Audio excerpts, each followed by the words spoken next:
Okay, thank you for everyone here, and nice to see all of you again.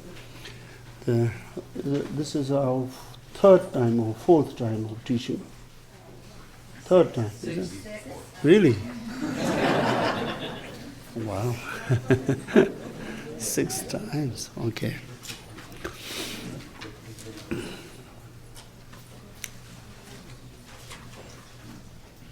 All right. So the Chenrazig sadhanas, everyone the Chenrazig, the text? Oh. So today is this time our teaching is Chenrazig combined with Mahamudra Meditation practice.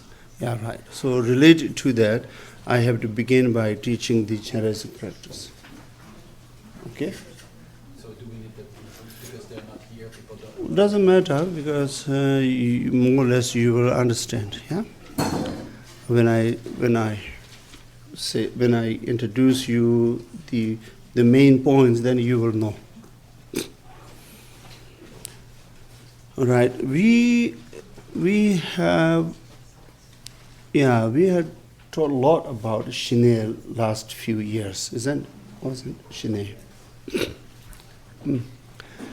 And we organized mainly here is as a Mahayana meditation, yeah, and very little Vajrayana practice we taught here. Only we teach Chenrazig practice, which is part of the Vajrayana, but rest all are Mahayana. So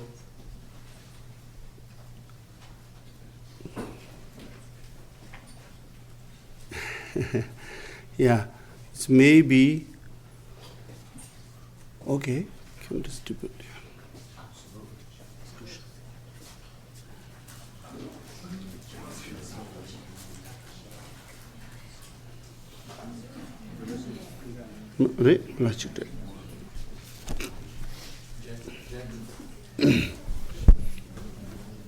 Jerry, can you close the door? Can you see someone in the door?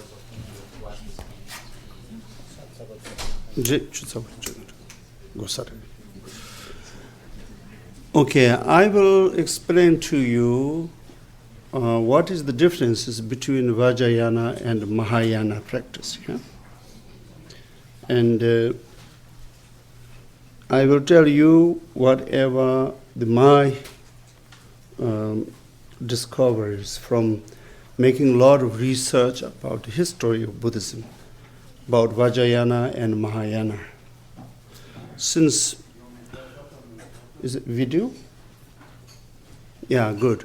So since even I teach here, for some of you here, but nowadays everything goes in the video, YouTube, therefore I will explain in details what I discovered about Vajrayana and Mahayana, what is the differences. Yeah? It's known in the Tibetan Buddhist history that Vajrayana is supreme yana and Mahayana is more slow and passively approaching the enlightenment. Vajrayana is very dynamic and shortcut, yeah, and very delicate also. In the history, which is existing in this world, Buddha Shakyamuni never taught Vajrayana, actually, never taught. Buddha Shakyamuni was born in Magadha, the Bodh Gaya, not far away from there, Rajgiri. And then up to over 20s, he was prince. And after that, then he realized that life has no meaning. And then he met some Hindu saint who knows how to do the Shine, the peaceful meditation. And he learned that, and he was very satisfied about the Shine meditation. And then gradually, as known, yeah, he understood so many difficulties that life has no end. from the problems, sufferings, and how wealthy his kingdom is, but there's no satisfaction. So he was very dissatisfied about his life, because comfort is reached to the top and there's nothing more to gain, and still satisfaction is not there. And then he was dissatisfied about life, and then he understood that as long as no peace in the mind, you have no happiness. Therefore he went to cultivate meditation in the forest to be free from any distractions and obstacles. And while he was doing meditation, he discovered the now known as vipassana meditation, means how to cut the root of the self-clinging. And he discovered that was the really Buddha's discoveries, the vipassana meditation, while he was doing meditation. And maybe from his past karma deeds, but anyway, he was brilliant, and he, once you could open one door, then you can open another door like that. So he excluded all his meditation experiences, and finally he was enlightened through vipassana meditation. The vipassana meditation he developed from the samatha meditation, the shine. Shine is, mind totally be free from the mental, the confusion and habit of restlessly thinking. We all living beings, including the little bugs, thinking restlessly, so they have no peace in the mind. So once you could free from that, once you could develop such a strength that you can naturally be free from the distractions, then you have enormous peace in the mind. And then Buddha discovered not craving on that peace of mind, and then developed vipassana. After he enlightened, then he taught to his people. He taught in Magadha city, he taught in Saranath. Beginning time he taught in Saranath, nowadays known as, even that time it's Varanasi. And then he taught in this Kapila Vastu city, he taught there. His sponsor, I was telling to some of you yesterday here, that the stock market for land price was already there, I said. Because when Buddha wanted a nice house to teach to the people, and his sponsor, the richest man in that kingdom, requested to sell a piece of land in the middle of this Kapilavastu city from the prince. That land belongs to the prince. The prince did say that, I will not sell the land. Just he joked, I will not sell this land unless you filled the land with bricks of the gold. Gold bricks. Already that time gold bricks exist. So when you read the histories, there are a lot of information in the site which tells how this situation at that time. So gold bricks. He just joked like that, and next day he filled it. He was very rich, so he has gold stocks there, and he filled it. And then those time, king or prince can never withdraw the words what he already promised. Even though it is a joke, but he didn't take it as a joke. He filled the land with the gold, and then prince sold him, and then he built the temple here. The Nyenyu, it's known the temple where Buddha taught for 40 years. 40 years Buddha taught there. There was no Vajrayana. And Vajrayana's teaching was started by Saraha, the yogi. the yogi who is always singing and playing guitar, the big hollow guitar Indians they have, yeah, with one hand playing. He was carrying that and go everywhere as a beggar, and then he was singing. When I was in Sikkim, 1961, after the Karmapa built the Rumtek monastery, and one Indian, that yogi, with the orange dress, the turban here, and there's a school, the orange dress and turban here, and the turban is wrapped by a small mala. That school is very authentic school, I found.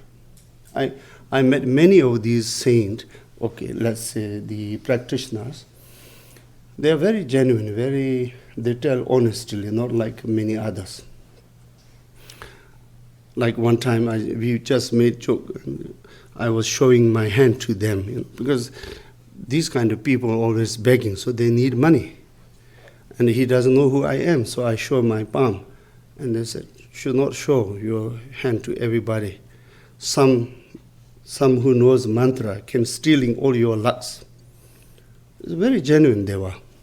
One of that saint was singing song in the courtyard of Rumtek Monastery. And we really could feel the blessing. First we thought just a beggar, and mind became so peaceful. And then I went outside and watched him, and he was keep singing, and the Saraha Doha he was singing. Yeah. So I got room from him also. But anyway, these kind of yogis were very good. So Saraha was one of them. Okay, he was teaching to people how to meditate, like Shine and Vipassana, by singing as a beggar. He actually converted many Hindu tantras into Buddhism by implementing the Buddhist methods on the tantra practice. Tantra means that rituals, Hindus has a lot of tantras. Before Buddha, tantra was already there. Hindu yogis were practicing tantra. Big way, tantra was already exist, way before Buddha. So Vajrayana is Hindu tantra converted into Buddhism. It works very well, Like the Dharma, the teaching of Buddha is what do you call that? There is a liquid. If you apply on the stone can change into gold. There's a Greek alchemy. Yeah, alchemy, right? So alchemy. If you implement Buddhist teaching on Vajrayana tantric practice, it works very, very well. Therefore, many of these tantric practitioners who follow Saraha and his disciple Nagarjuna became very successful, such as Telopa, Naropa, Berupa, and many others. And in Tibet, Milarepa, Marpa, Milarepa, they all were like that. I made some research on Vajrayana, the Tantra, how it's happened, how it started. It shows very clearly this was in medical books. And not only me, many, quite a number of scholars also agree that it's from medical subject. Yeah? In Egypt, before, the king wanted to find the cause not to die. They did a lot of experiments on people, animals, and of course they made experiments on human too. And they found out that